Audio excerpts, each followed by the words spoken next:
Hey, what's up, everybody? This is Corey Glenn. I'm going to be going through a case today that is a recent case that I worked on with Danny Doming. He did all the surgery and actually did the patient treatment. And I'm going to go through, making the guides, how we treatment planned everything. It was just a really cool case. So this one's actually going to be an FP1 restoration.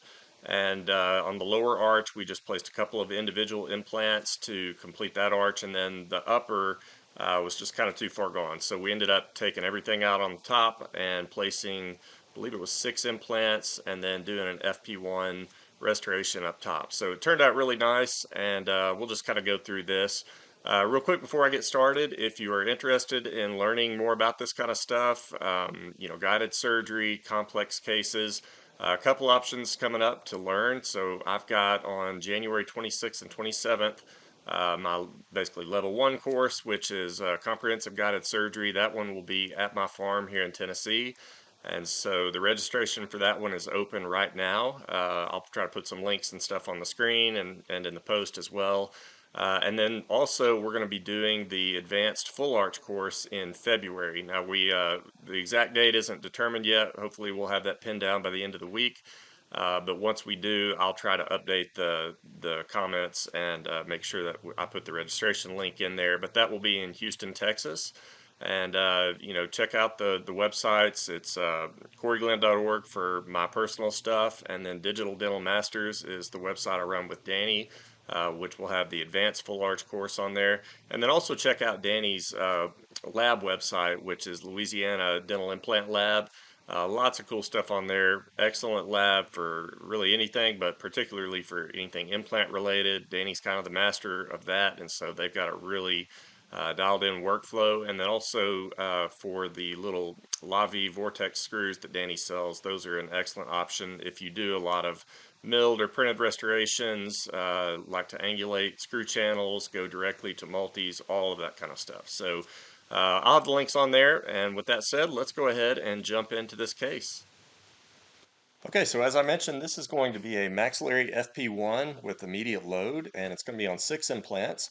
And so here's the patient's pre-op condition. So you can see been a significant amount of wear. It's caused the anterior teeth to flare out. She's missing some posterior occlusions, so it's gotten the occlusal plane way off, super eruption of the lower left molars and then the upper right molars. And so it's just going to be really difficult to do this with basic crown and bridge. Plus, the aesthetics have a long way to go. There's some perio on the anterior teeth. And so it was decided that this case just needed to have all the remaining upper teeth extracted. And then the lower arch is still pretty serviceable. It needs some work, but it's stuff that we can deal with. And so here is the pano. As you can see, the anterior teeth have some perio. The lower arch again is in good shape except for that canine and premolar on the lower right. And so those are going to get removed, and a couple of implants were placed there for lower right occlusion. I don't really focus on the lower stuff. That was just a basic guide in this case. I really want to focus on the maxillary surgery. So one of the things I would highly recommend, and that Danny's office does with pretty much every single case that comes in, if it's more than just an individual implant or a significant amount of treatment, they're going to always do a smile simulation, because so often our patients don't really understand what dentistry can accomplish for them. They've gotten accustomed to the way their teeth look. They don't know that there's options out there. And so one of the most powerful things you can do to get case acceptance is to actually do a simulation. And so one of the most powerful things that you can do is just do a smile simulation. Now, I've done a lot of videos on this on my YouTube channel that show how to use, various free softwares. Photoshop, GIMP is a free one. And then there's a lot of really good paid versions. I've used DTS Pro, it's excellent. But the bottom line is, if you just take a good full face photo, it allows you to swap in various smiles and get a realistic simulation. But then more importantly than that, it's one thing to throw a different smile in there, but the big question is, can I actually accomplish that? And so if you're going to do these, one of the key things to look for is make sure that it allows you to do a transparency where you can bring the transparency down on your simulation and actually see the teeth underneath it. Because again, you want to make sure this is within reason. You don't want to tell a patient that you can give them this look and smile with, 6 veneers when the underlying teeth are, a full tooth width off from where they need to be to actually achieve that result. It might require ortho or, all kinds of crazy stuff. So there's a little bit of a learning curve to this in knowing what you can actually accomplish and trying to make the simulation replicate that. But once you have that, it's an incredibly powerful tool that will really get your patients more involved. If it's a female patient, I would recommend you just print it out right then and there, give it to them. If it's a male patient, send it to their significant other, because most male patients are just, they don't care.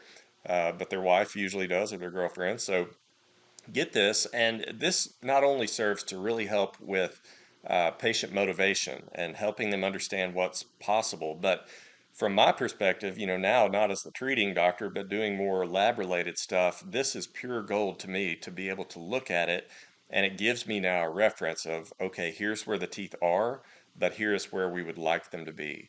And I use that so much in planning these cases because now it takes all the guesswork out. I know where the teeth belong, and in a full arch restoration, it's really easy because I've got a blank slate. So when I do my wax up, I'm constantly referencing, where the ideal teeth would be to where the current teeth are. And since that maxillary arch is going to be removed, it makes it easy to know that we can achieve this so long as we can get implants in that will support it. All right, so there's a lot of little smile aids that you can use. This is all just done in PowerPoint. This is a golden proportions ruler that you're seeing right here, which I can just drag and drop in there and scale up and down to see the proportionality of the teeth. And you can see that in the simulation, everything is falling right into those golden proportions. So these red lines are the canine widths, and then this red line is the midline. So really nice proportions on this. Everything's centered up on the face. Again, these are just vertical and horizontal lines. These are oriented to her interpupillary line. And then I just right click, copy that, and drop it back down here to have a duplicate of that line. So this is a parallel line to the interpupillary that lets me help gauge the occlusal plane.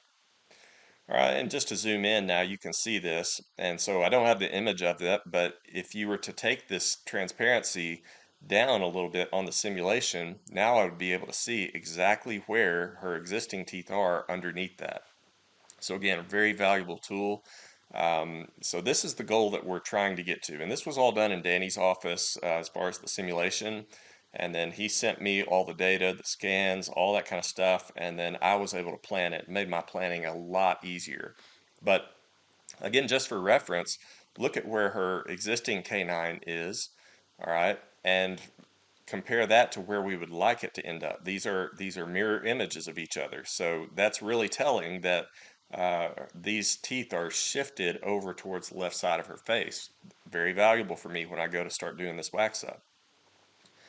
And so one of the big key things that me and Danny have figured out over doing lots and lots of these cases is that we want to capture our CT scan at the desired VDO. So in her case, she's collapsed. We want to open her VDO and then maintain that space either with some wax, a Lucia jig, something like that that will keep her open and oriented at the right vertical in-centric. And that's going to make my life a lot easier when I go to start designing the hybrids and everything like that, because all I have to do is build it right down to the lower dentition. If I don't, well, then I'm going to have multiple files. I'll have duplicates of, say, her lower arch stitched to the CT scan, but then I'll also have to bring in a lower arch at the desired VDO in centric so that I know where to build this maxillary dentition to. So even if that doesn't make complete sense to you, just take my word for it and get in the habit of taking your CT at the desired VDO and centric when you do your CT scan. And there's lots of easy gauges you can do for that. You can use their index finger. That should be roughly the distance from the button of the chin to the base of the nose. Some people will use the overall height of the ear with some calipers. You can measure from the canthus of the eye to the ideal incisal edge of number 8 or 9. That will be the same distance as the base of the nose to the button of the chin.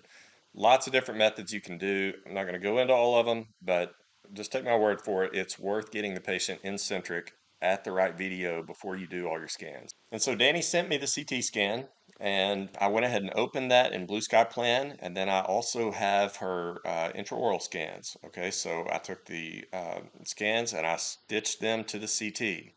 And again, this is nice because I already know she's eccentric. I don't have to worry about having one stitch to the CT and then one at the VDO. It's all one and the same. Everything's going to match up.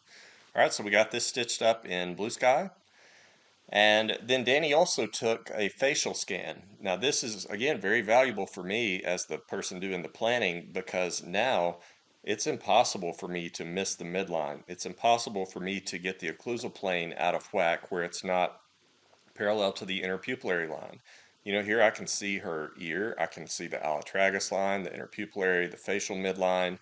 And so Danny took a smiling picture and a retracted picture. And I brought that into Blue Sky, and you know, this is from the Metasmile from Shining 3D. It's one of my favorite facial scanners that's out there. It's the one Danny uses, and super simple, and it's actually really affordable. I highly recommend this facial scanner. Now, I know you're probably looking at this and saying, "Well, it's not in color." It actually is. There's a little bug in Blue Sky that you know I recently became aware of that if I bring this in, it is full color, but once I do any kind of trimming, it just goes to a monotone. And you know, I just didn't fix that because it's not really relevant. I don't need to see the full color of her face and everything. I'm looking at anatomy. I'm looking at facial midline, interpupillary line, that stuff. So do be aware that it does do the CT scan or the facial scan in color, so you'll be able to see all that and it's realistic. All right, and now I'm going to go ahead and do bone segmentation. Now this is now much easier in Blue Sky Plan because we have the automated bone segmentation using AI.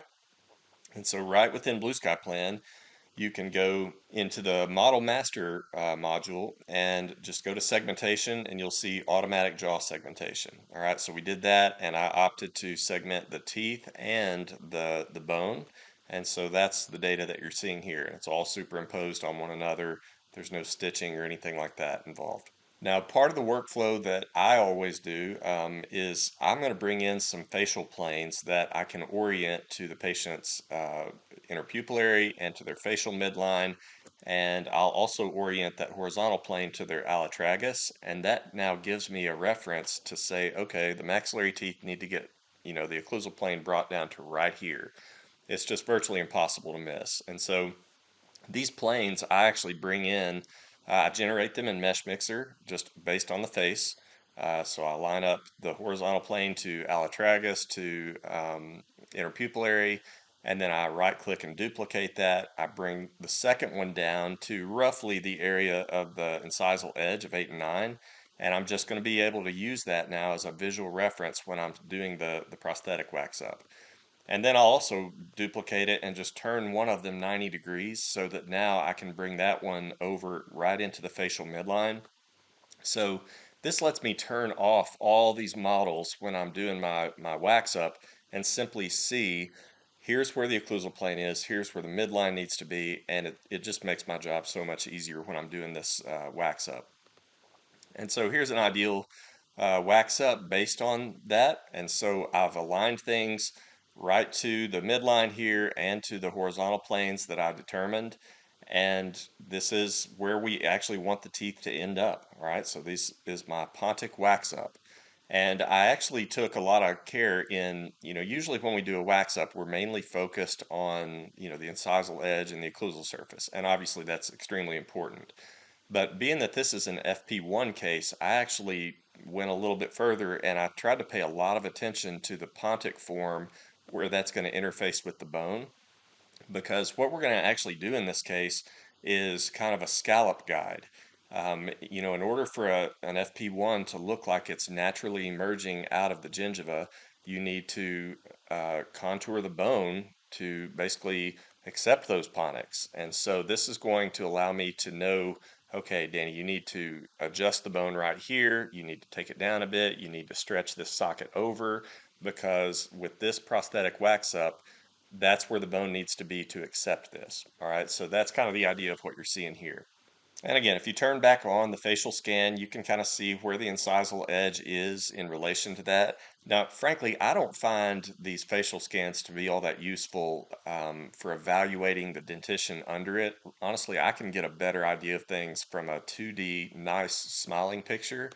But this is kind of a useful feature. I find the most use in the facial or the facial scan to be in setting my facial planes so that I know exactly where midline and horizontal plane and all that kind of stuff is. All right, so here are my ideal pontic shapes, and you can see like these ponics right here where she's already edentulous. We're going to have to contour the bone. We want to probably get about 2 to 2.5 millimeters of space between the bottom of the pontic and the bone, and that's going to be where her tissue is, and it's going to allow the tooth to look like it's emerging right out of tissue. All right, so over here, we're mostly in the vicinity of where her current teeth are. There's some discrepancies. You know, this canine right here on her left side needs to be pulled over mesially a little bit more. Um, but again, I'm trying to really be particular in where those pontic shapes are. So only at this point do I now start considering where we're going to place implants. I'm very adamant about that, that there's no point in planting implants until you've figured out where the teeth belong. If it's a full arch case, we don't even start really thinking about implant positions until we know that and have that nailed down. And with all the information I have here, it's easy to know that we've nailed that the tooth positions. If you don't have some of this stuff, it might be wise to do your wax up and then maybe transfer it into that patient's mouth and just look at it, critique it, make adjustments, see where you need to shift things around, and then once you have that dialed in, now you know, okay, here's where teeth belong, and now you can plan your implants backwards from that. You know, that might be overkill for, say, a hybrid, certainly for like an overdenture or something.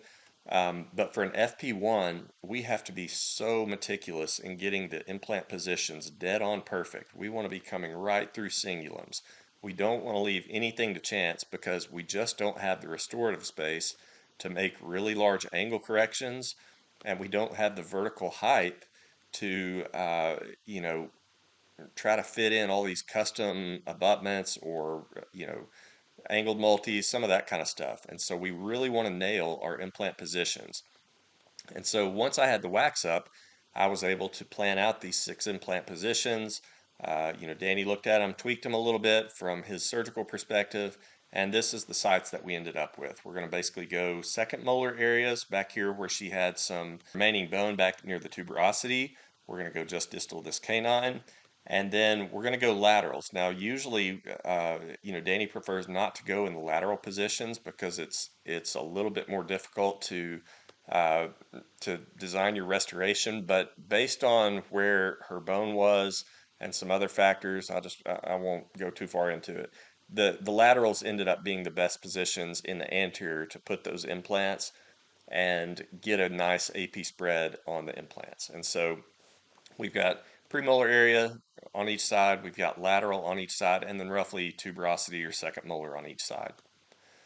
All right, and so you can see this is the wax up in white and then her current teeth in the orange underneath that. And this is just showing you without the tissue on there where those implants are going to go.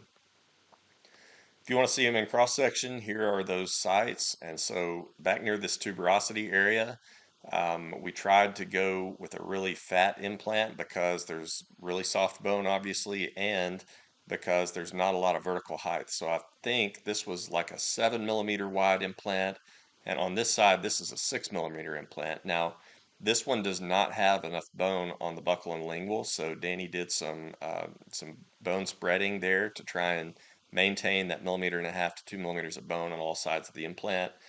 You want to do that to maintain some vascularity and some natural bone on all sides of the implant. But everywhere else, we were able to, basically fit implants in with plenty of bone on all sides of them. And then remember, because I was really meticulous with where I want the bottoms of those pontics to be, I'll be able to see the red outline, which is our gingiva. I'll be able to see what the anticipated gingival margin is of the final restoration.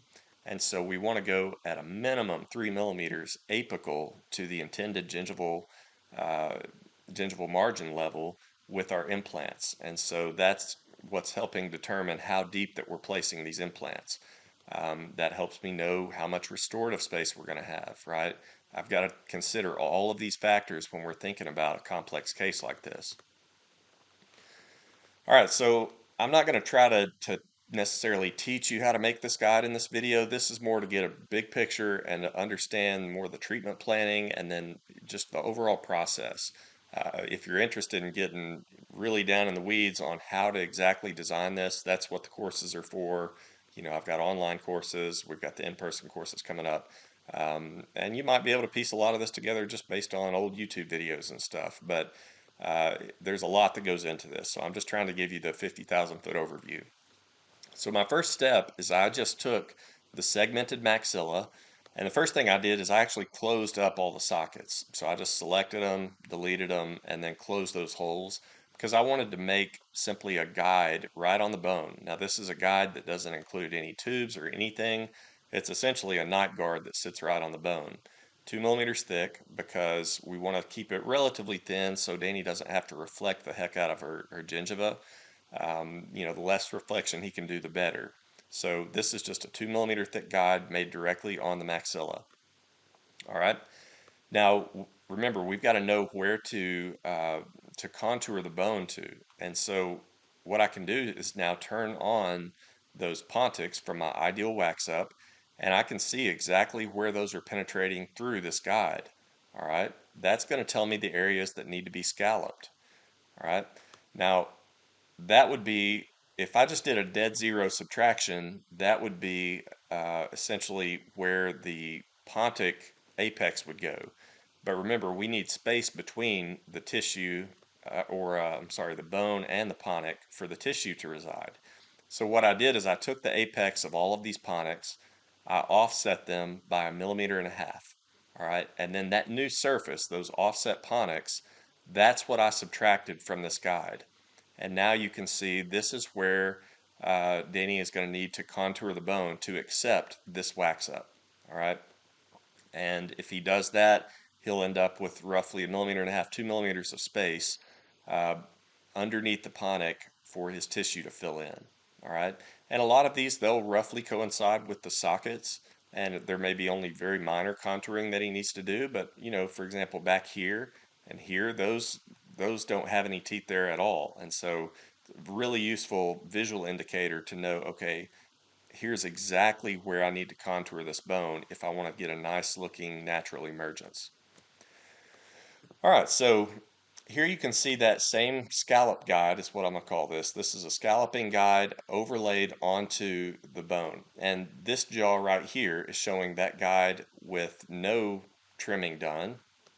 And then when we subtract from that jaw, again, those 1.5 millimeter offset pontics, the pink here is what you see is going to end up needing to be trimmed. All right, so notice, like, for example, right here on this upper left canine, you can see that that mesial bone is kind of extending up and above the guide. And after it's trimmed, according to the guide, you can see it's sitting down below here. No bone socket or no sockets for the tooth at all in this bone back here or right here. And then after we subtract that, and you know, the same thing will happen in surgery. Danny's going to adjust the bone exactly where this guide shows him to. You can see that we end up with this kind of socket form so that we can get that natural emergence. All right, so here's the original bone contour with those pontics overlaid on them. And then if Danny follows the scallop guide and contours the bone to that, this is what the bone will end up looking like. And so you can see the couple of millimeters of space between the pontic and the bone. That's going to be where his tissue can fill in, and that's what's going to give us this really nice emergence. All right, so again, I'm not trying to get too far in the weeds on exactly how I designed this guide. I did a time lapse of this. I think it's only like a minute or so. But bottom line, I'm going to now, now that I've got my implants planned and I've got my scallop guide, I'm going to now export my guide tubes for the guide system that Danny's using. I'm going to connect them, and then I'm going to create kind of a stackable mechanism so that he can have a drill guide that will stack down onto the foundation scallop guide, and that way he doesn't have to swap guides out in the middle of it. He can just seat the foundation scalloping guide. Once he's scalloped the bone to the right level, he'll put the telescopic stackable drill guide on, drill his implants, place the implants, and then everything can come off and it should turn out really nice. So this is again just a time lapse of this.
All right, so as you can see, that took about 12 minutes of real time to design that, which may seem crazy, if you've never done this, but again, I've just done a lot of these, so I kind of know how I want to do it. Even though this isn't necessarily a guide type I've made before, I'm just using some basic principles, uh, different mechanisms for stacking, different pre-made parts that I've designed, and that's all stuff that we teach in the course. I provide those files and everything. And so, again, if you're interested in doing that, we do a deep dive into that during the course. So, here's what we ended up with. Um, Again, we connected all the guide tubes, so now we have like a guide tube bar. And then, because we wanted something that would basically come in from right on top, and because I didn't have tons of room with the thickness of that initial guide, I just made like a telescopic design. I brought in three little pegs in mesh mixer that were like 2 millimeters in diameter. I fused those to this guide and then I offset them with a little tiny bit of spacer to make a telescopic portion, right? And then I connected the telescopic portion up to this guide. And then finally, you need some retention of that. These telescopic things, those will orient it. It won't be able to move side to side, but you want it to stay in place without sitting there and holding it. And so I just use the same magnetic attachments. I have those in pre-made parts and everything, and just oriented, I think, three or four of those on the buckle. And that's just what provides the retention of this guide and allows easy removal on and off, but it keeps it retained on there throughout the drilling protocol. Now, the other thing that we did here was instead of using pins, which we oftentimes use in full arch guides, here we had not much room in between the teeth, and sometimes those pins get a little bit too large and they're a bit difficult to orient. And so instead, we use some bone fixation screws. And I just found these online. These are from GDT Dental Implants. Never heard of the company, but I like the screws. It's about, I don't know, 90 bucks or something for three or five of them. And because they're really skinny and they're self-tapping, this lets us not have to drill a pin hole. We can just simply put on this driver. This is just an 048 or a uni driver head on this, and we can just drive these things into the bone through some holes that I've made on the buckle of the guide. All right, and that lets you get into little slivers of bone that you probably couldn't get into with a pin where you have to pre-drill everything. All right, so the way I positioned those was after I had all the guides designed and everything, I just kind of made the models transparent and was just looking for little chunks of interproximal bone where I could position a pin. So, based on these measurements, this is roughly, I think it's 1.75 actually, but I made like a 2 millimeter hole in the guide.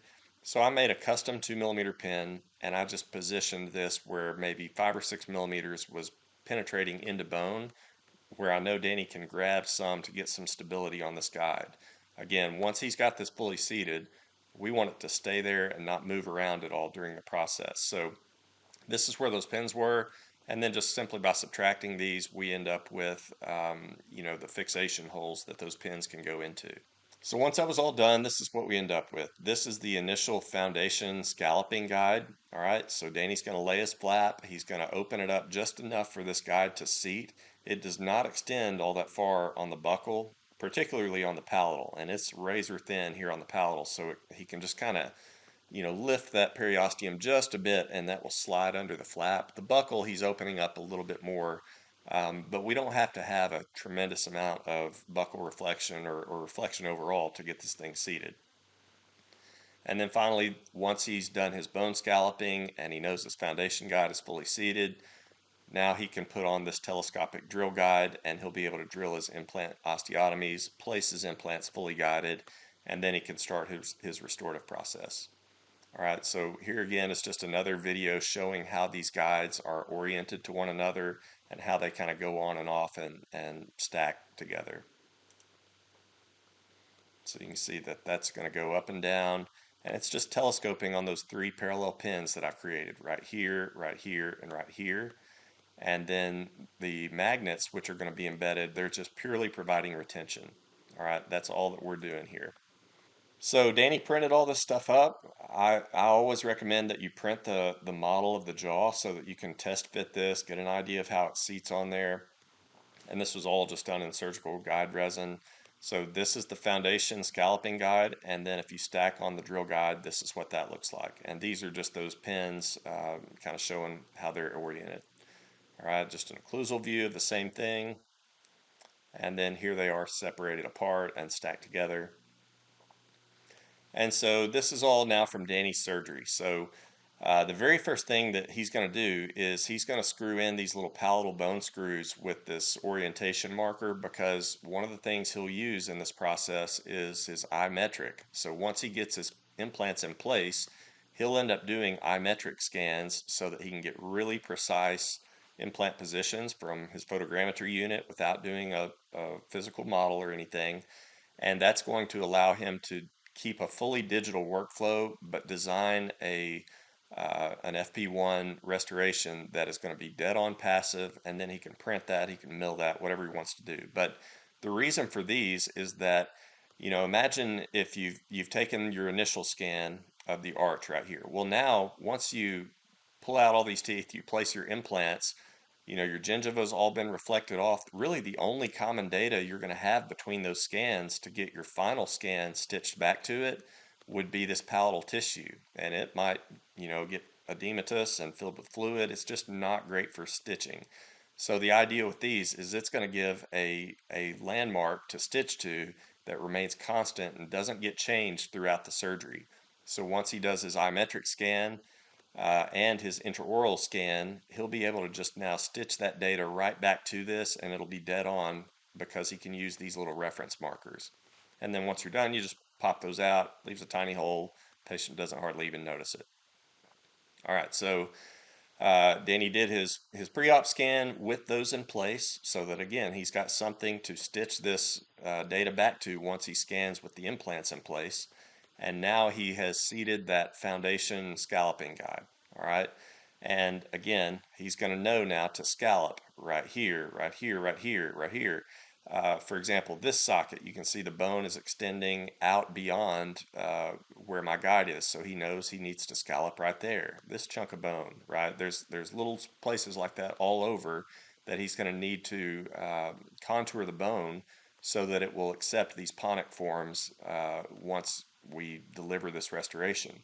Because remember, the restoration is already designed. He's going to just simply take that wax up and convert it, which basically means build in his implant interfaces to that. So the restoration isn't really going to change in this process. All right, just showing his reflection, a decent amount of buccal reflection. The palatal was pretty minimal. It's just enough to let that lingual side slide in. But again, notice right here, see how much that bone needs to be contoured right there? If we're going to deliver a restoration with the pontic forms like in our wax up, we need to design or modify the bone to accept that. So that's the purpose of the scalloping guide. All right, here's just a clinical shot of those fixation screws. You can see those in place. And now you can see that he's done his contouring, and now he's stacked on the resin drill guide, and now he can drill his implants. Now, personally, when I do stackable guides, I like to make them in metal because that can allow me to get them just really, really thin. Makes it a lot less traumatic reflection because I can make these super, super strong in metal. Here we didn't really have that option just due to time constraints, and so we went with resin, and that works. There's no problem with that, but I would recommend if you're going to do it in resin, you need to print a couple of these because there's always the possibility that you might get a little heavy-handed and break something, so you want to have a backup and not just be dead in the water if that were to happen. All right, so his implants have been placed, and that's the money shot. That's what you want to see, just right on target, dead in the middle of the hole.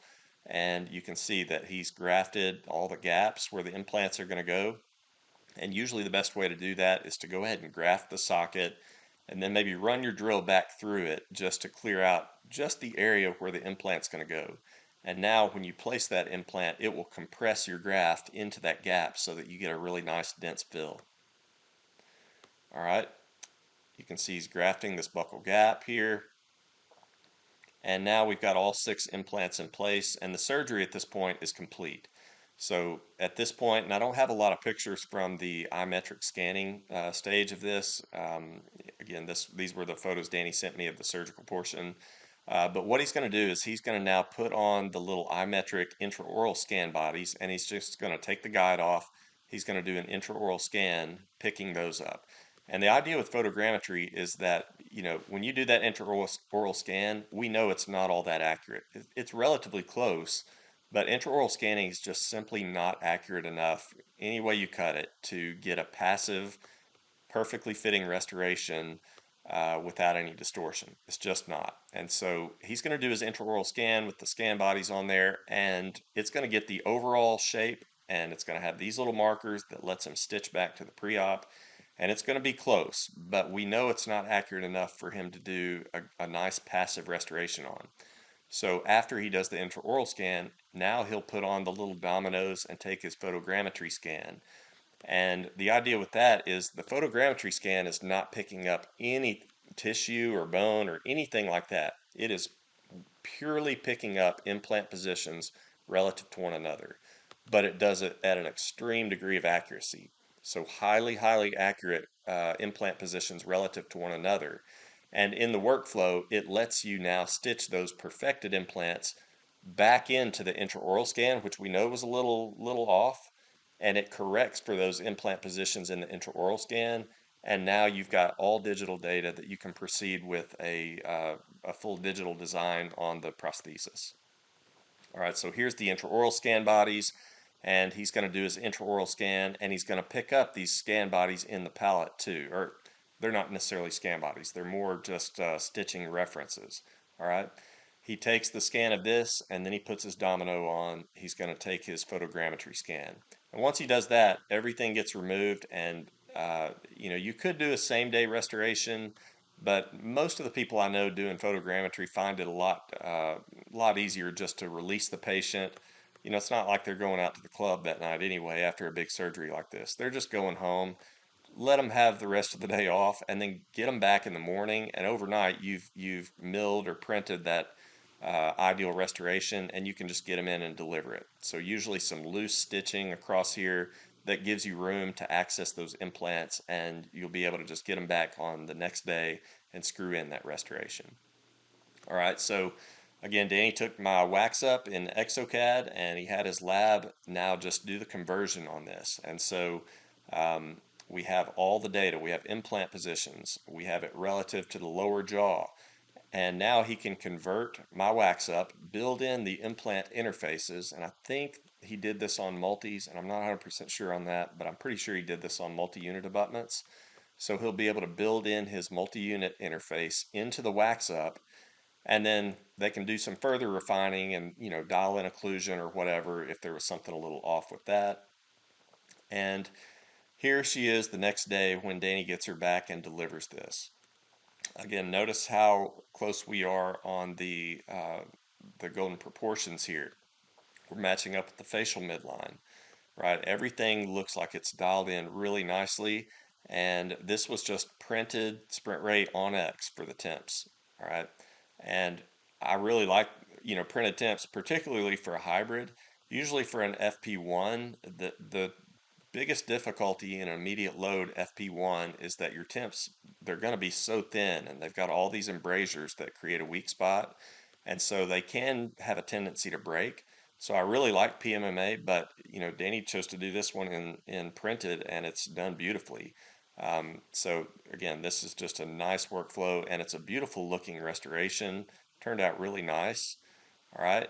And it's really, really close to her initial simulation. Now, the pictures are taken at a little bit different angles, so it's not perfectly analogous, but it's darn close. I mean, she was collapsed in her video in this one. She's much more open now because we opened her bite, but a really nice, consistent, final restoration compared to the simulation that we did. So no surprises here. Here's a couple of lateral views. Again, this is next day. This is amazing that we can pull something off like this in 24 hours. And then finally, her smiling picture. And this says it all. I mean, this patient was incredibly excited. Huge improvement in the overall aesthetics. And remember, these are temps. And so if there's still little things that, maybe are not perfect, I mean, this patient's going to be thrilled to death to wear these for 3, 4 months, whatever Danny chooses to do. But now he's got complete freedom to really critique this. He can adjust it throughout the healing period and really dial this in to where he knows exactly the shape that he wants on this restoration. And then when he's ready to mill his finals, he'll be able to incorporate those changes in, and it's just going to knock it out of the park. So really look forward to seeing the finals on this patient. But man, he did an awesome surgery. I thought the guides turned out very nice, and this was just a really consistent workflow to get a good result on an FP1 restoration. So that's basically it for this case. Again, if you're interested in learning more about this stuff, I've got my comprehensive guided course coming up in January 26th, 27th. That one's going to be at my farm here in Tennessee. You can go to coryglenn.org to find the registration page for that. And again, me and Danny are going to be doing the advanced full arch guided course, which I'd consider the level 2.